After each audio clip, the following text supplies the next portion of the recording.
بسم اللہ الرحمن الرحیم۔ السلام علیکم۔ میرا نام فرقان قریشی ہے اور آج میں آپ کے لیے ایک ایسی ویڈیو لے کر آیا ہوں کہ جسے دیکھ کر آپ کی سوچ شاید ہمیشہ کے لیے تبدیل ہو جائے گی۔ پچھلی ویڈیو کے اندر میں نے آپ کو اللہ تعالیٰ کی سب سے بڑی مخلوق کے متعلق بتایا تھا، عرش کے متعلق، کہ وہ اتنا بڑا ہے کہ اللہ تعالیٰ نے قرآن پاک میں خود عرش عظیم کہہ کر اس کی عظمت کی ایک صفت بیان کی ہے۔ اللہ کی سب سے بڑی مخلوق، اور فردر پھر ہمیں حدیث سے پتہ چلتا ہے کہ ساتوں آسمانوں سے بڑی کرسی ہے کہ جس کا سائز آسمانوں کے مقابلے میں ایسے ہے کہ جیسے صحرا کے مقابلے میں کوئی چھوٹا سا چھلا پڑا ہوا ہو، لیکن کرسی عرش کے مقابلے میں ایسے ہے کہ جیسے صحرا میں کوئی چھوٹا سا چھلا پڑا ہوا ہو۔ اور یہاں سے اب آج کی قسط کا باقاعدہ آغاز ہوتا ہے، اور آج کا سب سے پہلا سوال کہ پھر عرش سے اوپر کیا ہے؟ قرآن مجید میں 7 مرتبہ آیا ہے کہ الرحمن علی العرش استوى، یعنی عرش کے اوپر رحمان مستوی ہے۔ عرش کے اوپر اللہ تعالیٰ ہے، اور مستوی کا ایگزیکٹلی کیا مطلب ہے یہ بات کوئی بھی نہیں جانتا۔ لفظ استوى قرآن پاک کے ان الفاظ میں سے ہے کہ جن کی ٹرانسلیشن عموماً کی نہیں جاتی، بلکہ جیسے یہ ہیں انہیں ویسے کا ویسا ہی چھوڑ دیا جاتا ہے۔ استوا کس اسٹیٹ کا نام ہے یہ بات انسان کبھی سمجھ ہی نہیں سکتا۔ یہ کیفیت ہمارے ریلم آف انڈرسٹینڈنگ سے بہت باہر کی چیز ہے۔ دیکھیں، ہم کسی جگہ موجود ہوتے ہیں تو یا تو ہم کھڑے ہوتے ہیں یا پھر ہم بیٹھے ہوئے ہوتے ہیں، لیکن استوا اس سب سے ہٹ کر کوئی کیفیت ہے۔ قرآن کریم کا ترجمہ کرنے والوں نے اس لفظ کو ایز اٹ از رہنے دیا ہے۔ عرش کے اوپر اللہ تعالیٰ مستوی ہے اینڈ دیٹس اٹ۔ وہاں تک ہمارے علم کی کوئی ایکسیس نہیں، وہاں پر کبھی کسی آنکھ نے نہیں دیکھا۔ ایون کہ جلیل القدر فرشتے بھی وہاں سے ایک فاصلہ رکھتے ہیں۔ دیکھیے، فرشتوں کے آرڈرز ہیں، ہائرارکیز ہیں، کلاسیفیکیشنز ہیں۔ الصافات کی 164 نمبر آیت میں آتا ہے، جہاں فرشتے کہتے ہیں کہ ہم میں سے ہر ایک کا ایک مقام مقرر ہے، یعنی سادہ الفاظ میں ہم میں سے ہر ایک خاص آرڈر سے تعلق رکھتا ہے۔ تو حضرت زرارہ رحمۃ اللہ علیہ بتاتے ہیں، اور بائی دا وے زرارہ کون تھے؟ زرارہ ابن ابی اوفی رحمۃ اللہ علیہ ایک بہت جلیل القدر تابعی تھے۔ عمر ابن خطاب رضی اللہ تعالیٰ عنہ، عبداللہ ابن مسعود اور حضرت سلمان فارسی رضی اللہ تعالیٰ عنہم جیسے بڑے بڑے صحابہ کے ڈائریکٹ سٹوڈنٹ تھے، اور وہ اللہ تعالیٰ سے اتنا ڈرتے تھے کہ ان کی موت بھی اللہ کے خوف ہی کی وجہ سے ہوئی تھی۔ زرارہ فجر کی نماز میں کھڑے امامت کرا رہے تھے تو سورہ مدثر کی وہ آیت تلاوت کی کہ جب سور پھونکا جائے گا تو وہ دن بڑا ہی سخت ہوگا۔ یہاں تک کہا اور لوگوں نے سنا کہ اچانک زرارہ نے ایک تیز سانس لی اور وہیں پر ان کا ہارٹ فیل ہو گیا۔ نماز کے دوران ہی زرارہ رحمۃ اللہ علیہ وفات پا گئے تھے، یعنی کہ وہ اتنے کیئرفل، اللہ تعالیٰ سے ڈرنے والے اور جلیل القدر تابعی تھے۔ تو وہ یہ روایت بیان کرتے ہیں کہ ایک مرتبہ رسول اللہ صلی اللہ علیہ وسلم نے حضرت جبرائیل علیہ السلام سے پوچھا کہ جبرائیل، کیا آپ نے کبھی اپنے رب کو دیکھا ہے؟ تو اچانک سے جبرائیل کے پر پھڑ پڑائے کہ جیسے وہ کانپ اٹھے ہوں، جیسے اچانک کسی کو خوف سے جھرجھری آ جاتی ہے، اور وہ بولے کہ یا رسول اللہ صلی اللہ علیہ وسلم، میرے اور میرے رب کے درمیان بہت سارے پردے ہیں، اور اگر ان میں سے کسی پردے کے میں قریب بھی چلا جاؤں تو وہیں پر میں جل جاؤں گا۔ لہٰذا عرش کے اوپر اللہ تعالیٰ کی ذات مستوی ہے، اور اس عالم کے اندر آج تک کبھی کسی مخلوق نے نہیں دیکھا۔ لیکن عرش کے نیچے اور اس کے ارد گرد کیا ہے، اس بارے میں ڈھونڈنے سے کچھ نایاب معلومات ضرور مل جاتی ہیں۔ مثلا نبی علیہ السلام نے فرمایا تھا کہ مجھے اجازت دی گئی ہے کہ عرش کو اٹھانے والوں کے متعلق بتا سکوں کہ اسے 4 فرشتوں نے اٹھایا ہوا ہے، اور مستدرک الحاکم کی ایک روایت سے پتہ چلتا ہے کہ وہ فرشتے دیکھنے میں ایسے ہیں کہ جیسے انتہائی طاقتور پہاڑی بکرے ہوتے ہیں۔ یہاں تک کہ نبی علیہ السلام نے واضح طور پر ان کے کھروں اور گردن اور کانوں کی لو کے متعلق بھی بتایا ہے کہ ان کے درمیان کا فاصلہ بھی کئی صدیوں کے برابر ہے، یعنی کہ وہ اس قدر طاقتور اور عظیم الشان فرشتے ہیں۔ ان فرشتوں کو حاملان عرش کہتے ہیں، یعنی وہ کہ جنہوں نے عرش کو اپنے اوپر اٹھایا ہوا ہے، اور یہ نام انفیکٹ اللہ تعالیٰ نے خود انہیں دیا ہے۔ سورہ غافر کہ جسے سورہ مؤمن بھی کہتے ہیں، اس کی آیت نمبر 7 میں کہ حاملان عرش اور جو اس کے آس پاس ہیں وہ سب اللہ کی تسبیح بیان کرتے ہیں۔ اوکے، یہاں اب 1 منٹ کے لیے رک جائیں، اور میں چاہتا ہوں کہ آپ اس آیت کے الفاظ پر غور کریں کہ حاملان عرش کے متعلق تو ہم نے جان لیا کہ وہ کون ہیں اور دیکھنے میں کیسے ہیں، لیکن جو اس کے آس پاس ہیں وہ کون ہیں؟ اور یہاں سے شروع ہوتا ہے آج کی قسط کا ایک بہت ہی زبردست حصہ۔ عرش کے قریب اور کون موجود ہے، یہ جاننے کے لیے آپ کو بہت توجہ کے ساتھ قرآن کریم کا مطالعہ کرنا پڑے گا۔ المطففین کی 18 سے لے کر 21 نمبر آیات کو بہت غور سے دیکھیں کہ نیک کام کرنے والوں کا اعمال نامہ علیین میں ہے، اور تمہیں کیا پتا کہ علیین کیا ہے؟ ایک کتاب مرقوم ہے کہ جسے مقربون دیکھ رہے ہیں۔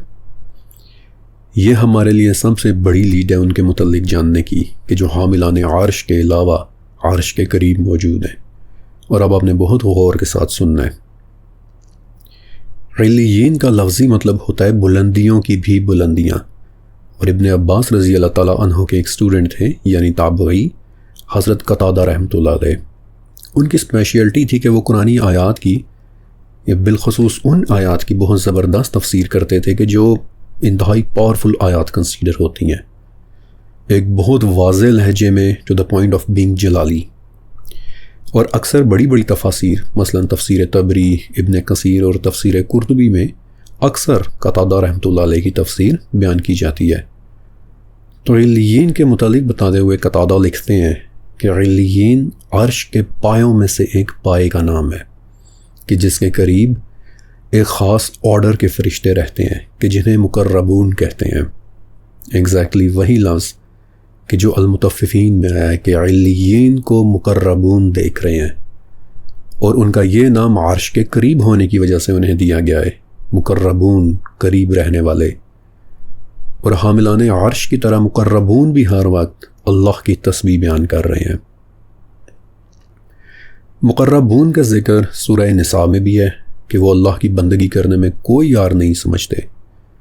پھر ان کا ذکر سورہ غافر میں بھی ہے کہ جو ابھی میں نے آپ کو بتایا کہ حاملان عرش اور جو عرش کے قریب رہتے ہیں وہ سب اللہ کی تسبیح بیان کر رہے ہیں۔ لیکن مقربون کے متعلق ایک انتہائی پاورفل آیت انفیکٹ حامیم السجدہ میں ہے کہ فَإِنِ اسْتَكْبَرُوا، یعنی اگر یہ یعنی کافر لوگ تکبر کریں، فَالَّذِينَ عِنْدَ رَبِّكَ يُسَبِّحُونَ لَهُ، تو جو آپ کے رب کے پاس ہیں یعنی مقربون فرشتے،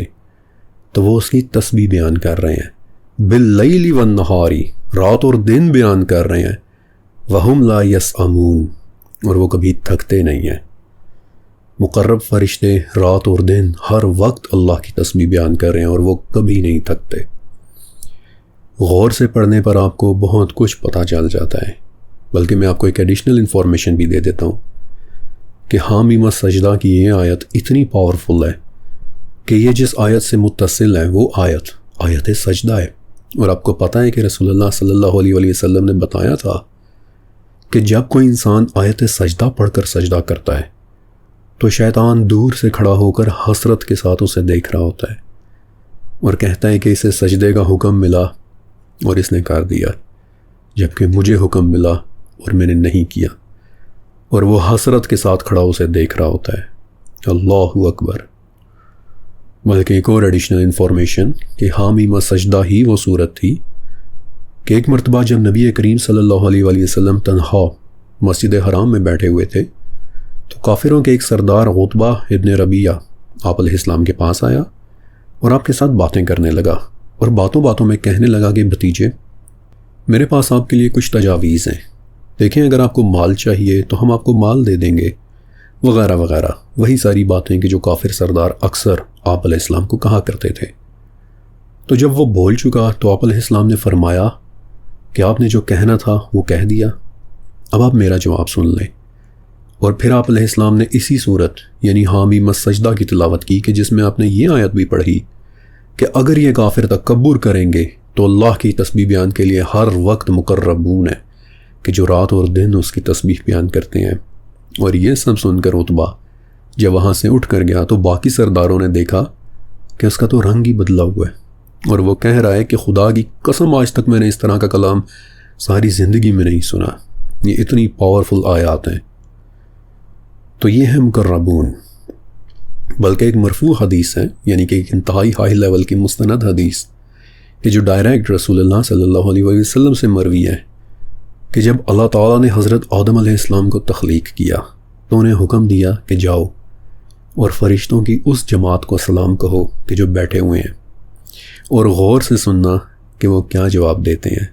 تو آدم علیہ السلام گئے اور ان فرشتوں کو سلام کیا، تو جواب میں انہوں نے کہا کہ آپ پر بھی سلام اور اللہ کی رحمت ہو، اور وہیں سے پھر ہمارا سلام السلام علیکم ورحمۃ اللہ ٹھہرا۔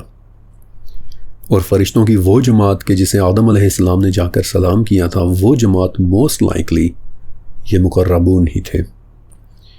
لیکن امیجن کریں، ایک منٹ کے لیے اس منظر کو امیجن کریں کہ کیسے آدم علیہ السلام کو تخلیق کیا گیا اور پھر انہیں کہا گیا کہ جاؤ انہیں سلام کر کے آؤ، کہ جیسے کسی نومولود کو ایک چیز سکھائی جا رہی ہوتی ہے کہ ایسے کرو ایسے کرو، اور پھر انہیں تمام چیزوں کے ایک ایک کر کے نام سکھائے جانا۔ اللہ اکبر، کیا ہی مناظر ہوں گے وہ۔ تو یہ ہیں مقربون، مقرب فرشتے کہ جو ہر وقت اللہ کی تسبیح بیان کرتے ہیں۔ لیکن ایک چیز کہ کیا آپ کے ذہن میں یہ خیال آیا کہ یہ تسبیح سنائی کیسی دیتی ہوگی؟ اس سوال کا ایک انتہائی زبردست جواب ہے۔ دیکھیے، جب ہم تسبیح کو امیجن کرتے ہیں تو ہمارے ذہن میں دانوں کی ایک مالا اور عربی زبان آ جاتی ہے، لیکن عرش کے قریب ایسا نہیں ہے۔ دیکھیے، ہم اپنے عالم کے حساب سے سوچ رہے ہوتے ہیں اور اکثر یہ بات بھول جاتے ہیں کہ وہ ایک بالکل ہی ڈیفرنٹ عالم ہے۔ نعمان ابن بشیر رضی اللہ تعالیٰ عنہ بتاتے ہیں کہ ایک مرتبہ رسول اللہ صلی اللہ علیہ وسلم نے فرمایا کہ تم لوگ اللہ کی عظمت کا جو ذکر کرتے ہو، یعنی جو تسبیح تم کرتے ہو، مثلا سبحان اللہ، یا پھر تحلیل یعنی لا الہ الا اللہ، اور تحمید یعنی الحمدللہ، یہ تسبیح عرش کے گرد چکر لگاتی ہے، اور اس کے چکر لگانے کی آواز ایسی ہوتی ہے کہ جیسی شہد کی مکھیوں کی بھنبھناہٹ ہو، ایک طرح کی زومنگ کی آواز کہ جیسے کوئی چیز انتہائی تیزی کے ساتھ گھوم رہی ہو، ایک طرح کی گونج، حمد کی ایک لہر کہ جس صورت میں وہ تسبیح تیزی کے ساتھ عرش کے گرد گھوم رہی ہوتی ہے۔ عرش کے قریب ہمارے الفاظ کا خاتمہ ہو جاتا ہے، وہاں اور ہی عالم اور ڈیمنشنز کام کرتی ہیں۔ آگے چل کر انشاءاللہ میں بتاؤں گا بھی کہ کون سے عالم، لیکن یہاں پر علم کی ایک شاخ اور بھی نکلتی ہے کہ بھنبھناہٹ ہی کیوں؟ غور کریں کہ آپ کو شہد کی مکھیوں کی بھنبھناہٹ کا ذکر کتنی ساری جگہوں پر ملتا ہے۔ مثلا عمر ابن خطاب رضی اللہ تعالیٰ عنہ بتاتے ہیں کہ رسول اللہ صلی اللہ علیہ وسلم پر جب وحی نازل ہوتی تھی تو آپ علیہ السلام کو گھنٹیوں کی آواز سنائی دیتی تھی، جبکہ ہمیں، یعنی کہ جو لوگ آپ علیہ السلام کے آس پاس بیٹھے ہوتے تھے، ہمیں ایسی آواز آتی تھی کہ جیسی شہد کی مکھیوں کے بھنبھنانے کی آواز ہوتی ہے۔ پھر ابو ذر غفاری رضی اللہ تعالیٰ عنہ بتاتے ہیں کہ ایک مرتبہ رسول اللہ صلی اللہ علیہ وسلم نے چند کنکریاں اپنی مٹھی میں لیں، اور میں نے خود اپنے کانوں سے سنا کہ وہ تسبیح کرنے لگ گئی ہیں، اور مجھے وہ آواز اس طرح سنائی دے رہی تھی کہ جیسے شہد کی مکھیوں کے بھنبھنانے کی آواز ہوتی ہے۔ بلکہ یہ صرف تو انفیکٹ اہل کتاب کے پاس ایک نشانی کے طور پہ تھی کہ رسول اللہ کے امتی تہجد کے وقت اس طرح روئیں گے کہ جیسے شہد کی مکھیوں کی بھنبھناہٹ ہوتی ہے۔ پھر دجال کے ساتھ بھی ایک معاملہ کچھ ایسا ہی ہوگا کہ جب وہ زمین کے خزانوں کو نکالے گا تو وہ اس کے پیچھے اس طرح چلیں گے کہ جیسے بھنبھناتی ہوئی شہد کی مکھیاں چلتی ہیں۔ ایون کہ رسول اللہ صلی اللہ علیہ وسلم نے یہاں تک فرمایا تھا کہ تمام مکھیاں جہنم میں جائیں گی سوائے شہد کی مکھی کے۔ اور آپ کو پتہ ہے کہ قرآن پاک کی پوری ایک سورت کا نام شہد کی مکھی کے نام پر ہے، سورہ نحل، اور سورہ نحل میں تو خیر کیا ہی بڑی بڑی نشانیاں موجود ہیں۔ تو شہد کی مکھیوں کی بھنبھناہٹ، اس میں بڑے زبردست راز چھپے ہوئے ہیں، لیکن فی الوقت میں انہیں بیان نہیں کر رہا کیونکہ پھر ہم اوریجنل ٹاپک سے تھوڑا سا ہٹ جائیں گے۔ لہٰذا اوریجنل ٹاپک پر واپس آتے ہیں کہ عرش کے قریب اس طرح کی تیز زومنگ کی آواز آتی ہے کہ جیسے شہد کی مکھیوں کی بھنبھناہٹ ہوتی ہے۔ حاملان عرش اور مقربون کے علاوہ بھی کچھ فرشتے ہیں کہ جن کا عرش کے قریب ہونے کا ذکر ملتا ہے۔ مثلاً حضرت خثیمہ رضی اللہ تعالیٰ عنہ بتاتے ہیں کہ حضرت سلیمان علیہ السلام ملک الموت کے ساتھ بات چیت کیا کرتے تھے۔ تو ایک دن آپ نے پوچھا کہ یہ کیسی عجیب سی بات ہے کہ آپ کسی گھر میں جاتے ہیں اور وہاں سے کسی ایک اہل خانہ کی روح کو قبض کر لیتے ہیں، لیکن اس کے قریب کھڑے ہوئے باقیوں کو چھوڑ دیتے ہیں۔ تو ملک الموت یعنی موت کے فرشتے نے جواب دیا کہ مجھے کچھ پتہ نہیں ہوتا کہ کس کی روح قبض کرنی ہے، میں تو عرش کے نیچے ہوتا ہوں اور مجھے ایک نام بتایا جاتا ہے کہ فلاں شخص کہ جس کے باپ کا نام فلاں ہے اور جس کی ماں کا نام فلاں ہے، تمہیں اس کی روح قبض کرنی ہے۔ تو اس روایت سے پتہ چلتا ہے کہ مقربون کے بعد جو فرشتے عرش کے سب سے قریب ہیں ان میں سے ایک موت کا فرشتہ بھی ہو سکتے ہیں۔ پھر میں نے آپ کو بتایا تھا کہ عرش ویسے تو ہر چیز کی چھت ہے کیونکہ عرش سب سے اوپر ہے، لیکن بالخصوص ایک جگہ ایسی ہے کہ جس کی چھت لٹرلی عرش باری تعالیٰ ہے، اور وہ جگہ ہے جنت الفردوس۔ تو نبی علیہ السلام کے زمانے میں یمن کے یہودیوں میں ایک بہت بڑے عالم رہا کرتے تھے کہ جو بعد میں یعنی عمر ابن خطاب رضی اللہ تعالیٰ عنہ کے زمانے میں مسلمان ہو کر مدینہ آ گئے تھے اور قاب الاحبار کے نام سے جانے جانے لگے تھے، کہ جس کا مطلب ہی ہوتا ہے قاب، کتابوں کا عالم۔ یعنی قرآن و حدیث کا علم تو ان کے پاس تھا ہی، لیکن اس سے پہلے کی کتابوں یعنی توریت اور انجیل کے بھی وہ بہت بڑے عالم تھے۔ تو وہ بتاتے ہیں کہ جنت الفردوس میں ایک فرشتہ ایسا ہے کہ جس کا نام بھی مجھے معلوم ہے، اور اپنی پیدائش سے لے کر اب تک وہ جنتیوں کے لیے زیور بنا رہا ہے، اور قیامت تک وہ اسی کام کے اندر مگن رہے گا۔ اور اس کے بنائے ہوئے زیورات اس قدر چمک رکھتے ہیں کہ ان میں سے اگر ایک کنگن بھی اس دنیا میں ظاہر ہو جائے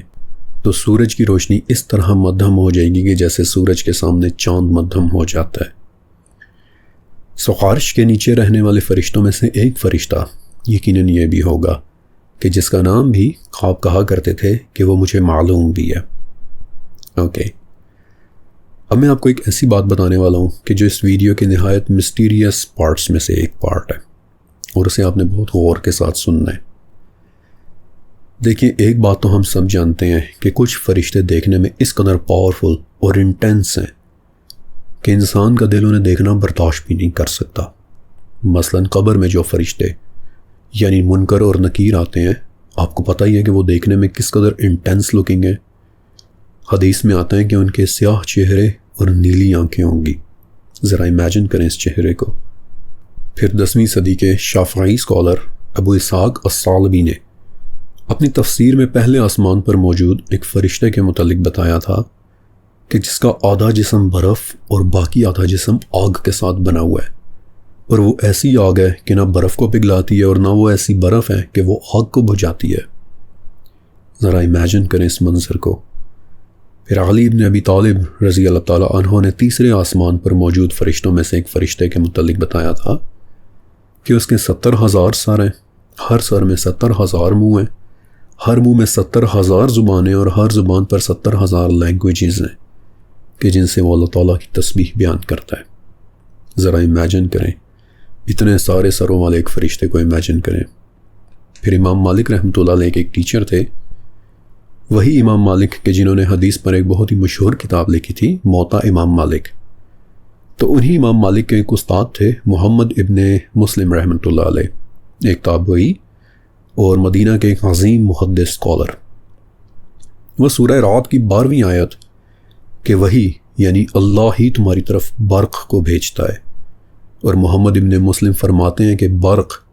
ایک ایسے فرشتے کا نام ہے کہ جسے اللہ تعالیٰ بارش، بجلی اور گھن گرج کے لیے بھیجتا ہے، اور اس فرشتے کے 4 منہ ہیں، ایک منہ انسان کے جیسا، دوسرا منہ بیل کے جیسا،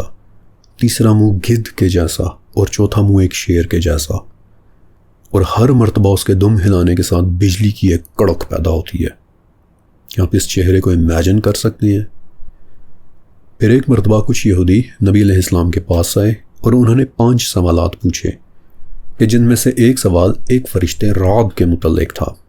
وہی رعد کہ جس کے نام پر پوری ایک سورہ بھی ہے، سورہ رعد۔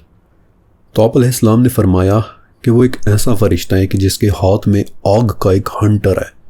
کہ جسے وہ بادلوں کو یہاں سے وہاں چلنے کا حکم دیتا ہے۔ ذرا امیجن کریں اس منظر کو کس قدر انٹینس اور طاقتور مناظر آنکھوں کے سامنے آتے ہیں۔ الغرض کچھ فرشتے ایسے ہیں کہ جو دیکھنے میں ہمیں انتہائی طاقتور معلوم ہوں گے، اور یہاں سے اب میں آپ کو ایک بہت ہی زبردست قسم کا واقعہ بتانے والا ہوں۔ البقرہ کی 243 نمبر آیت میں کچھ لوگوں کا ذکر ہے کہ کیا تم نے انہیں نہیں دیکھا کہ جو ہزاروں کی تعداد میں موت کے ڈر سے اپنے گھروں سے نکل بھاگے تھے، تو اللہ نے انہیں حکم دیا کہ مر جاؤ، اور پھر انہیں زندہ کر دیا۔ یہ لوگ دراصل بنی اسرائیل کے کوئی لوگ تھے، اور تفاسیر سے پتہ چلتا ہے کہ 3 یا پھر 30,000 کی تعداد میں یہ لوگ طاعون کی وبا کے ڈر سے اپنا شہر چھوڑ کر شہر سے باہر چلے گئے تھے، لیکن باہر جا کر بھی موت تو انہیں آ ہی گئی، اور ایک وادی کہ جہاں ان کی صرف خشک ہڈیاں ہی بچی رہ گئی تھیں، تو اس دوران وہاں سے پھر ایک نبی کا گزر ہوا تھا۔ یہ والی ڈیٹیلز ایک سے زیادہ تفاسیر میں موجود ہیں کہ وہ حضرت حزقیل علیہ السلام تھے۔ تو جب انہوں نے وہ ہڈیاں دیکھی تو اللہ تعالیٰ نے ان پر وحی کی کہ اے ابن آدم، ان خشک ہڈیوں سے کہو کہ اللہ کا کلام سنیں۔ چنانچہ حزقیل علیہ السلام نے اس وقت کا صحیفہ پڑھنا شروع کیا، اور جیسے جیسے وہ پڑھتے چلے گئے ویسے ویسے وہ ہڈیاں اکٹھی ہوتی گئیں، یہاں تک کہ ان پر گوشت بھی چڑھ گیا، جلد بھی آ گئی، اور آخر میں ان میں روح بھی پھونک دی گئی، کہ جس کے بعد وہ سب زندہ ہو گئے، ویسے ہی کہ جیسے البقرہ میں آیا ہے کہ موت کے بعد اللہ نے انہیں زندہ کر دیا۔ ان نبی حضرت حزقیل علیہ السلام کو اللہ تعالیٰ نے بہت بڑی بڑی نشانیاں دکھائی تھیں، اور اہل کتاب کے ہاں وہ ایک بہت بڑے نبی سمجھے جاتے ہیں۔ عہد نامہ قدیم یعنی دی اولڈ ٹیسٹیمنٹ میں ان کے نام پر پوری ایک کتاب دی بک آف حزقیل موجود ہے، کہ جس میں وہ تمام نشانیاں بتائی گئی ہیں کہ جو حزقیل علیہ السلام کو دکھائی گئی تھیں۔ اور حزقیل 37 میں یہ والا واقعہ بھی درج ہے کہ جہاں پر انہوں نے مردوں کو زندہ ہوتے دیکھا تھا، کہ جسے وہ لوگ دی ویلی آف ڈرائی بونز والا واقعہ کہتے ہیں، یعنی خشک ہڈیوں کی وادیوں والا واقعہ۔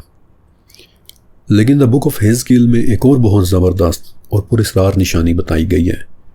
کہ جو حزقیل علیہ السلام کو دکھائی گئی تھی، کہ ایک دن انہوں نے دیکھا کہ ایک عظیم الشان چھت ہے کہ جس کے نیچے 4 مخلوقات ہیں، بالکل ویسے ہی کہ جیسے حدیث میں آتا ہے کہ عرش کہ جو ایک عظیم چھت ہے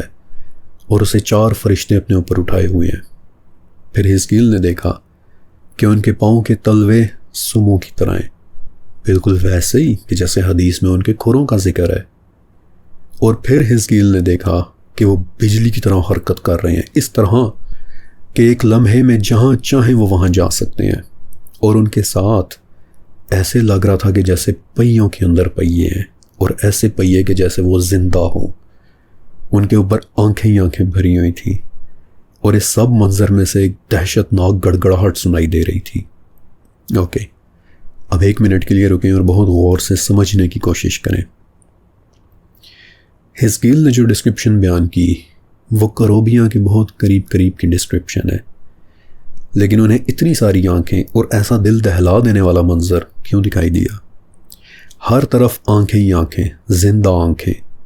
تو اس کا جواب میں آپ کو ایک مثال کے ساتھ دینا چاہتا ہوں۔ امیجن کریں کہ آپ ایک بہت بڑے سارے کمرے میں ہیں کہ جس میں ہر طرف آئینے ہی آئینے لگے ہوئے ہیں، تو اس کمرے کی کیا حیثیت ہوگی؟ وہ کمرہ ایک طرح کا لائٹ پریزن بن جائے گا کہ جہاں ہر طرف آئینوں میں آپ کو اپنی ہزاروں شکلیں دکھائی دیں گی۔ ہر شکل، ہر عکس آپ کے وجود کی ایک کاپی ہوگا۔ آپ کو اندازہ بھی نہیں ہو پائے گا کہ یہ شکلیں شروع کہاں سے ہو رہی ہیں اور ختم کہاں پہ ہو رہی ہیں۔ جتنا جتنا آپ دیکھتے جائیں گے اتنا اتنا ہی آپ الجھتے جائیں گے،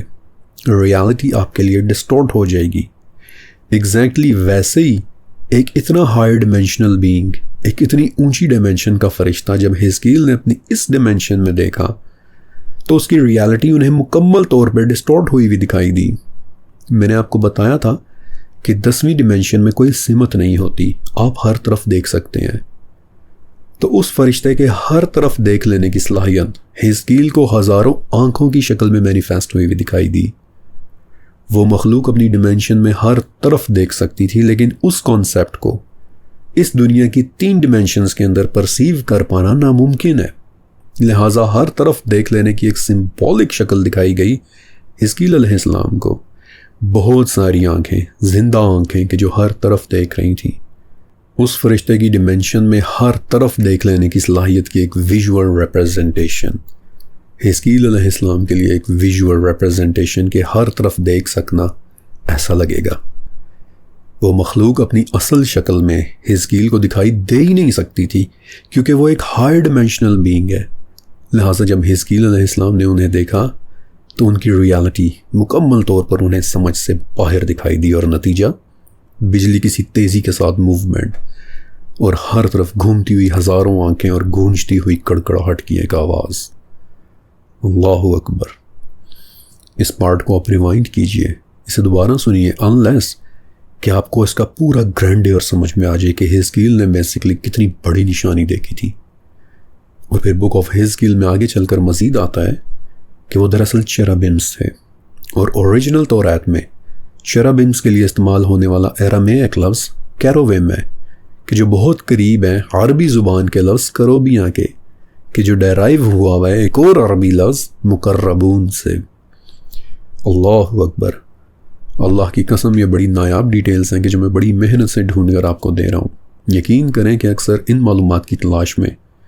مجھے 12 گھنٹے گزر جاتے ہیں، اور نہ کھانے کا کوئی ہوش ہوتا ہے اور نہ ہی اپنا کوئی خیال. حاملان عرش اور مقربون کے علاوہ عرش کے پاس اور کون کون ہے؟ سورہ طہ کی 110 نمبر آیت ہے کہ جو کچھ ان کے آگے اور جو کچھ ان کے پیچھے ہے وہ سب اللہ ہی کے علم میں ہے، اور یہ اس کے علم کا احاطہ کر ہی نہیں سکتے. اس آیت سے صاف صاف پتہ چل جاتا ہے کہ انسان یا کوئی بھی مخلوق کبھی بھی فلی اللہ تعالیٰ کے علم کا احاطہ کر ہی نہیں سکتی. حاملان عرش اور مقربون کے علاوہ رب جانے کے وہاں اور کون کون ہے کہ جس کے متعلق ہم شاید کبھی بھی نہیں جان سکیں گے. لیکن ایک دن ایسا آنا ہے کہ ابن آدم بھی عرش کو اپنی آنکھوں سے دیکھے گا، اور اس دن کا آغاز ہونا ہے زوردار قسم کی ایک چیخ کے ساتھ. سورہ نبا کی 18ویں اور 19ویں آیت میں ایک انتہائی پاورفل منظر کی منظر کشی کی گئی ہے کہ جس دن سور پھونکا جائے گا تو تم سب فوج در فوج چلے آؤ گے، اور آسمان کھول دیا جائے گا اور اس کے اندر دروازے ہو جائیں گے. آسمان میں دروازے ہو جانے کا کیا مطلب ہے؟ ابن عباس رضی اللہ تعالیٰ عنہ کہ جنہیں نبی علیہ السلام کے زمانے کے لوگ حبر الامہ کہا کرتے تھے، یعنی امت کا بہت بڑا عالم، وہ اس آیت کی تفسیر میں بتاتے ہیں کہ ایک زوردار آواز آئے گی کہ جس سے آسمان میں سوراخ اور غاریں کھل جائیں گی، اور یہ غاریں آسمان کے طوالت میں پھیلی ہوئی ہوں گی، اور ان کے تھرو عرش دکھائی دے رہا ہوگا. اس منظر کو ذرا امیجن کرنے کی کوشش کریں کہ آسمان کی طوالت یعنی لمبائی میں کھلی ہوئی ایک عظیم الشان سرنگ، ایک ٹنل، گزرنے کا ایک راستہ کہ جو زمین سے شروع ہو اور آسمان کی پوری لمبائی کراس کر کے دوسری طرف کھلے، کہ جسے اسلامک اکاؤنٹس میں ایک دروازہ کہتے ہیں اور ماڈرن سائنٹیفک اکاؤنٹس میں ایک ورم ہول یا پھر ایک پورٹل کہتے ہیں، کہ جس کا ایک سرا ہماری طرف کھلا ہوگا اور دوسرے سرے کے اوپر عرش دکھائی دے رہا ہوگا. اللہ اکبر. ابن عباس مزید بتاتے ہیں کہ ان شگافوں، ان دروازوں کے کناروں پر فرشتے کھڑے ہوں گے، اور پھر ایک ایسا ایونٹ ہوگا کہ جس کی ڈیٹیلز تو انشاءاللہ میں آپ کو پھر کبھی بتاؤں گا، لیکن فی الوقت میں آپ کو مختصر کر کے بتا رہا ہوں کہ پھر ایک ایسا ایونٹ ہوگا کہ جس کا ذکر البقرہ کی 210 نمبر آیت میں ہے کہ کیا لوگوں کو اس بات کا انتظار ہے کہ اللہ خود ان کے پاس ابر کے سائبانوں میں آ جائے اور فرشتے بھی، اور تمام امر مکمل کر دیا جائے. یہ وہ ایونٹ ہے کہ جس کے متعلق الحاقہ میں آتا ہے کہ آسمان پورے کا پورا اچانک سے پھٹ جائے گا، اسی طرح دوسرا آسمان بھی پھٹ جائے گا، تیسرا آسمان، چوتھا آسمان، ایک ایک کر کے تمام آسمان پھٹ جائیں گے، یہاں تک کہ 7واں آسمان بھی پھٹ جائے گا، اور اس وقت اللہ کا عرش نازل ہوگا کہ جس کے ساتھ اس کے بزرگ ترین فرشتے ہوں گے، یعنی کہ مقربون، اور کہ جو سب کے سب اس وقت تسبیح بیان کر رہے ہوں گے. وہ ایک ایسا ایونٹ ہوگا کہ تمام مخلوقات کی آنکھیں پھٹی کی پھٹی رہ جائیں گی، وہ سب پتھرائی ہوئی نگاہوں سے عرش کی طرف دیکھ رہے ہوں گے. اور ابن ابی حاتم میں عبداللہ ابن عمرو رضی اللہ تعالیٰ عنہ کا ایک اثر ہے کہ جس وقت عرش نیچے آ رہا ہوگا اس وقت مخلوق اور اس کے درمیان لاتعداد پردے ہوں گے، کہ جن میں سے کچھ پردے روشنی کے بنے ہوئے ہوں گے اور کچھ پردے اندھیرے کے بنے ہوئے ہوں گے،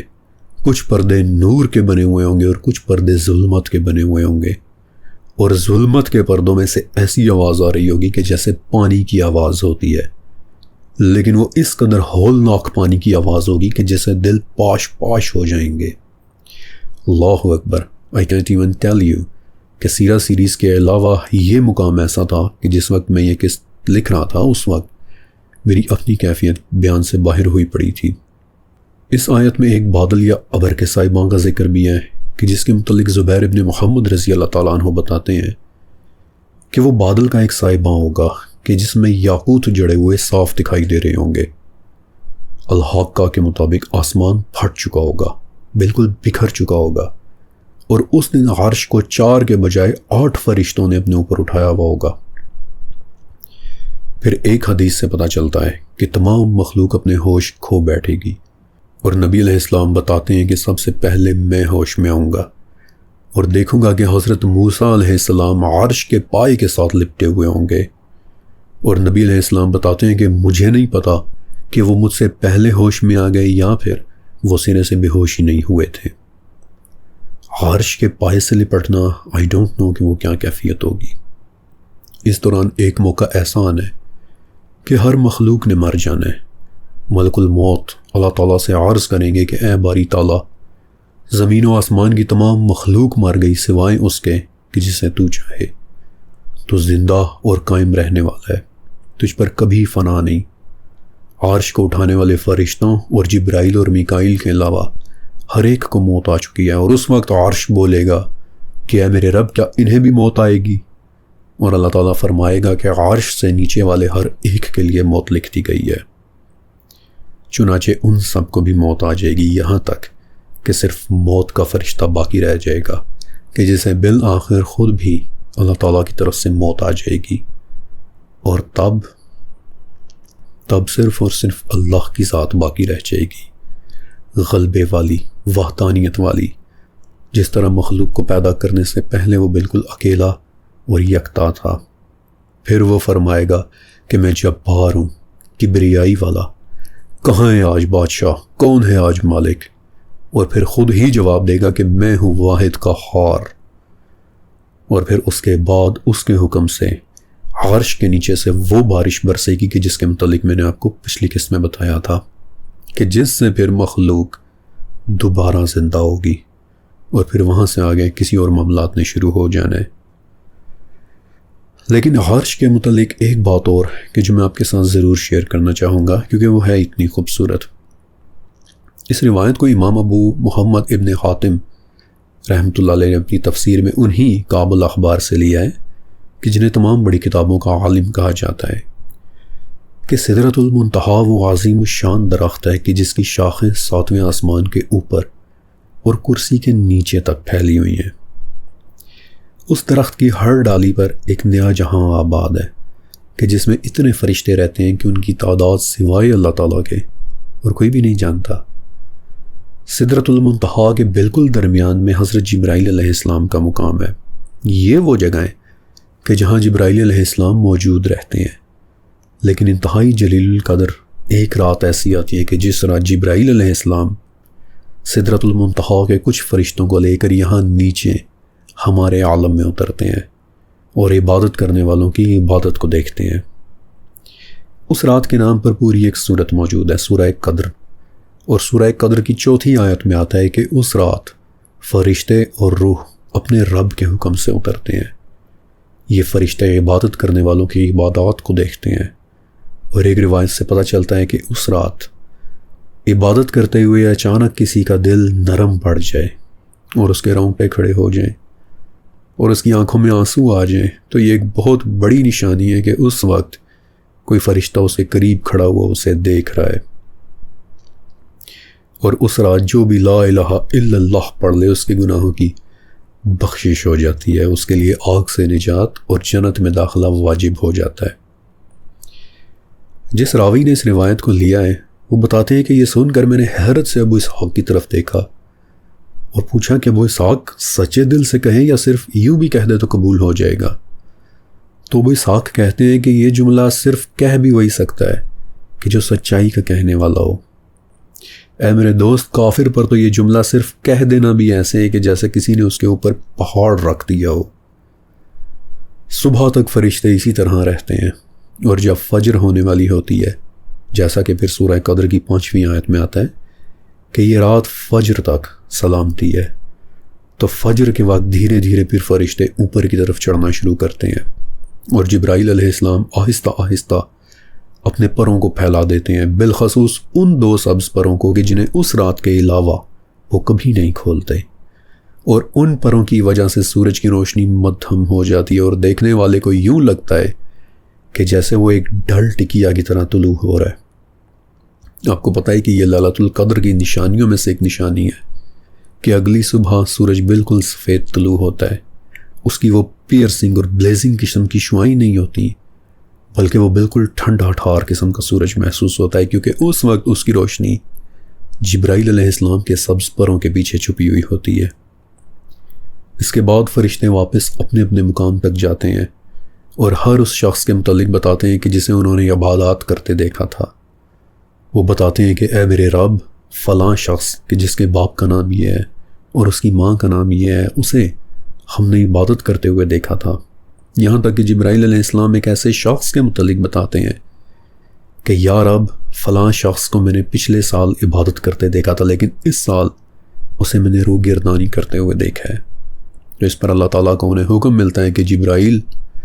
اگر مرنے سے صرف 3 گھڑی پہلے بھی اس نے توبہ کر لی تو میں اسے بخش دوں گا۔ اور اسی وقت جبرائیل علیہ السلام بے ساختہ یہ تسبیح کر اٹھتے ہیں کہ اے اللہ، تمام تعریفیں تیرے لیے ہیں اور تو اپنی مخلوق پر سب سے زیادہ مہربان ہے۔ اور یہ تسبیح اتنی طاقتور ہوتی ہے کہ عرش اور اس کے آس پاس کی تمام چیزیں اور تمام آسمان، یہاں تک کہ عالمین کے درمیان موجود تمام پردے بھی لرزنے لگ جاتے ہیں اور کہہ اٹھتے ہیں کہ الحمدللہ الرحیم، الحمدللہ الرحیم۔ اور اس تسبیح کی یہ طاقتور گونج حمد کی لہروں کی طرح اس پوری کائنات کے اندر گونج اٹھتی ہے۔ اللہ اکبر، اللہ اکبر۔ میں آپ کو بتا بھی نہیں سکتا کہ جس وقت میں یہ قسط لکھ رہا تھا اس وقت میرے دل کا کیا عالم ہوا ہوا تھا۔ یہاں سے آگے اب میں آپ کو کچھ بہت بہت بہت بہترین معلومات دینے والا ہوں۔ وہ معلومات اتنی بہترین ہیں کہ انہیں جان کر آپ کا دل بھی حمد کی ان لہروں کے ساتھ لرز اٹھے گا۔ لیکن آج کی قسط اب بس یہیں تک، اور اب آپ نے 2 کام انشاءاللہ ضرور کرنے ہیں کہ ایک تو اس ویڈیو کو پلیز لائک کر دیجیے گا تاکہ یہ خوبصورت معلومات ہماری یوٹیوب فیملی کے باقی ممبرز تک بھی پہنچ جائے، اور دوسرا یہ کہ نیچے کمنٹ سیکشن میں موجود میرے پن کمنٹ، میرے ٹاپ کمنٹ کو ایک مرتبہ ضرور دیکھیے گا، پڑھ لیجیے گا، کیونکہ اس خوبصورت علمی سفر کو اسی طرح جاری رکھنے کے لیے اس کمنٹ کے اندر میری طرف سے آپ سب کے لیے ایک بہت ضروری پیغام ہے۔ شکریہ اور اللہ حافظ۔